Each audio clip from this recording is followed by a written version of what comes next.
I don't know if anyone has heard about this. I'm gonna go ahead and add this to the stage here. Mm. The new settlement in the NIL. So essentially, what changed is that um, basically the athletes of D1 schools proposed this lawsuit saying that they were bringing in money for the schools with admissions, with streaming the meets, streaming the games, whatnot, and that the student athletes were entitled to the profit that they made, and it was approved. And we are about to see the downfall of NCAA sports, in my opinion, because I'm sorry, there's no reason you should be getting paid $20 million as a high school or as a college athlete. It's not professional. Like, it's just going to completely change the landscape. So, I don't even think this is the first page. Well, so Yeah. what will be the difference then? I guess what would be kind of interesting to me is like, what will be the difference between that and professional No, basketball? essentially nothing is except that you'll have to be a college student. You still get like the 4 years of eligibility, but like so here you can see that they're retroactively paying people from 2016 to 2024. Wow, that's crazy. That's what this lawsuit was for. Wow. So now, if you're at a D1 school, but like this, what really sucks. So like you can get up to 22% of the revenue, right? But what that does is you have unlimited. This is what's really going to screw over a lot of people. Is although there's no scholarship limits anymore, there you have roster sizes. So like the teams like cross country, track and field, swimming, cheerleading, those are the sports that don't bring in the money. They don't have NIL deals. They don't have $1 million. They're not getting paid millions of dollars to play at their college, and they're getting capped at like +1. So like if you need 8 people to run in your cross country race, they're only allowed like 9 spots.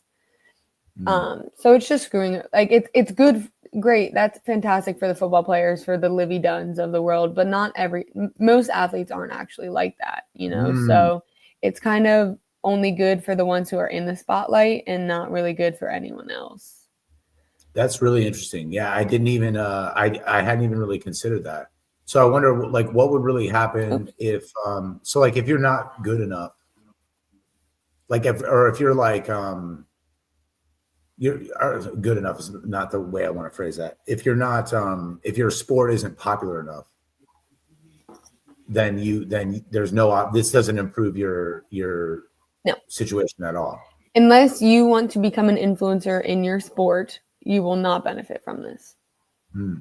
in So any then way. now, like, because I wonder if like there'll be a lot more reason for them to focus on being an influencer versus focus on being the best at the sport or focus on Yeah, being a team. so I think it's going to be really interesting. So like on social media, like there is someone who, like, I've seen a content creator. She was a Duke track runner and cross country runner. So like she ended up getting NIL deals because she took the time to build her social media audience. She became an influencer in that sport. That's how she was able to get her NIL deals.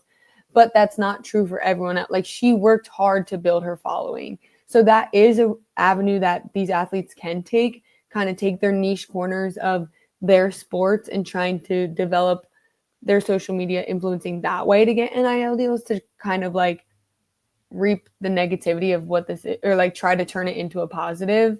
That's the only way that they'll see success in it. Hmm. At least in my opinion.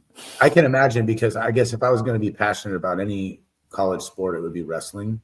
And there's not like crowds, there's not a lot of opportunity to, and I can imagine like a wrestler in that situation trying to make a little extra money. I guess it's cool that they can make some extra money, but I wonder if you would start selecting, like if I don't know, like let's say your wrestling program, you start selecting for people that are better social media personalities versus like trying to find the best wrestler. Well, so Because like like, maybe you need more. Maybe you're like, we've got some good wrestlers. We need some. We need better marketing. Yeah. You know what I mean? Like, I wonder if that becomes like part of what It's you're going looking to, I for think. in a college team in that scenario. Well, like I don't know if you saw this week, the Tennessee quarterback, he came out and said not enough money. And then the Tennessee coach came and said, "Listen, no one person is bigger than I program." So they didn't give him more money. So he went and transferred to UCLA the day that he committed to UCLA. UCLA quarterback entered the transfer portal and is now talking to Tennessee, all because of money. Like, why did you make that switch? Because you're getting $4 million and not $6 million. Holy crap! Yeah, That's insane. crazy world we live in. I know. Well, I don't know. We'll see. Hopefully, okay. Well, here's another.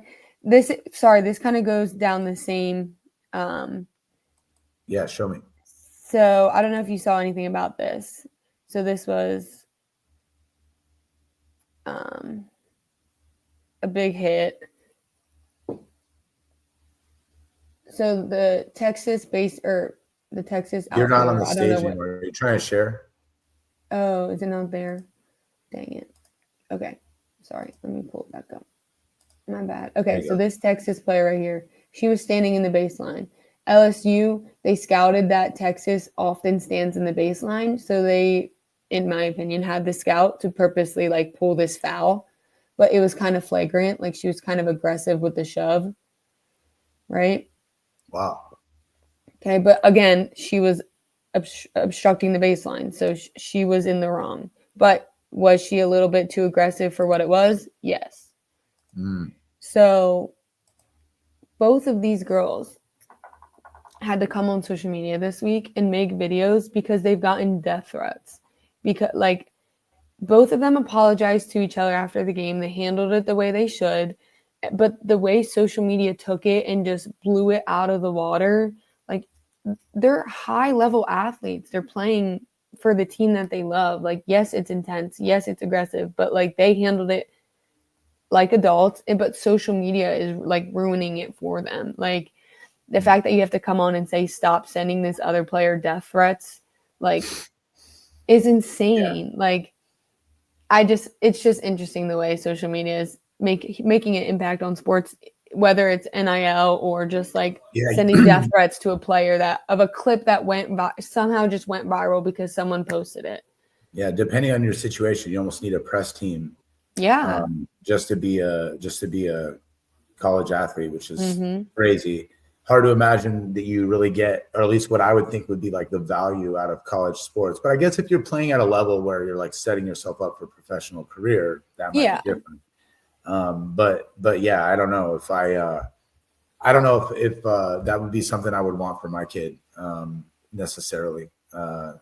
If they were really good, that feels like a lot of public spotlight for a college experience. But I mean, and it really like, I feel like it's just here recently, like the way that everything gets shared on social media and everyone's allowed to form an opinion, right? Because you're allowed to form your own opinion about whatever you want. But, like trying to force that opinion onto the people